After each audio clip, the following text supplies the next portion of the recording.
This is the Cholo News Report for Monday 07 October 2019.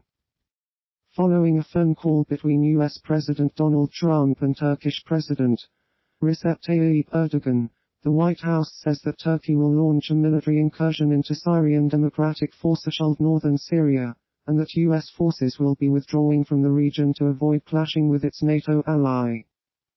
It represents the latest in a series of erratic moves by Trump, fighting impeachment at home, apparently taken without consultation with, or knowledge of, United States diplomats dealing with Syria. Syria experts warned that the United States' abandonment of the SDF would lead to another, new front in the 8-year Syrian conflict, and could push the Kurds into seeking an arrangement with the Assad regime in Damascus. Police in Kansas City, Kansas, are seeking two unnamed suspects, after two men opened fire at a bar, killing 4 people, and wounding another 5. They believe that an earlier dispute occurred inside the bar, which led to the shooting just before 1:30 local time. So far this year, the United States has been hit by more than 40 mass shootings defined since 2012 as incidents that kill at least 3 people. The Jordanian government announces it has struck a deal with the teachers' union to end a month-long strike that affected at least 1.5 million students. The strike was instigated over pay in light of new austerity measures. Officials said King Abdullah had ordered the government to reach a hefty wage deal, which tests the ability of Prime Minister Omar al-Razaz to stay on track in implementing tough fiscal reforms, backed by the International Monetary Fund aimed at reducing a record $40 billion public debt.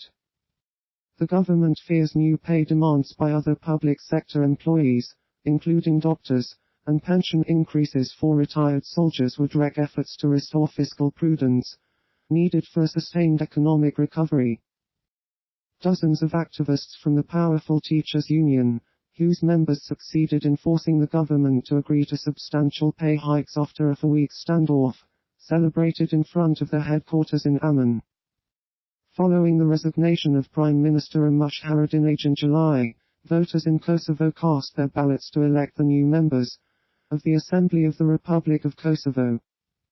Voting in Kosovo's parliamentary election began on Sunday amid calls for leaders to resume dialogue with Serbia aimed at normalizing ties. In the running are 20 parties, 4 coalitions and a single independent candidate. The combined tickets comprise 1,060 names. The election is unlikely to produce a stable government, as no single political party is likely to win the vote on its own. Portuguese voters head to the polls to elect a new session to the Assembly of the Republic.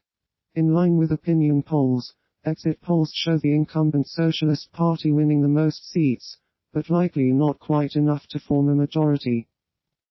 The party is made up of several groups that remain separate political associations, and retain some level of autonomy.